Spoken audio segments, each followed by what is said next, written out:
মা বাবার কবরের পাশে গিয়া ডাইকা ডাইকা আল্লাহরে বলবে, আল্লাহ রব্বির হামহুমা কামা রব্বায়ানি সগীরা। মালিক গো, কবর অন্ধকার ঘর, পোকা মাকড়ের ঘর, সাপ বিচ্ছুর ঘর, বাতির ব্যবস্থা নাই, সাহায্যের ব্যবস্থা নাই। আমার মা আমার বাবা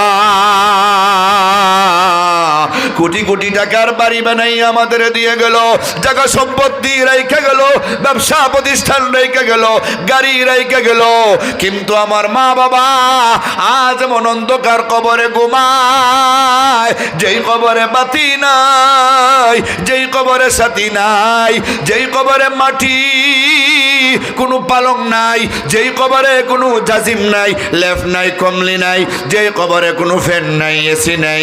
আল্লাহ গো, এরা এখন আর নেক আমল করার সুযোগ নাই। আমি তাদের সন্তান হইয়া তোমার দরবারে চাই, ছোটবেলায় যেমন করে আমার মা বাবা আমাদের লালন পালন করেছে, শীতের দিনে গরম দিয়ে আরাম দিছে, গরমের দিনে বাতাস দিয়ে আমাদের আরাম দিছে, পেটে ক্ষুধা লাগলে বারবার খাওয়াইছে, আমাদের বড় করছে, আমাদের জন্য এত আরামের ব্যবস্থা করে দিয়েছে। আমার মা বাবার জন্য তুমি কবরটারে জান্নাতের বাগান বানিয়ে দাও।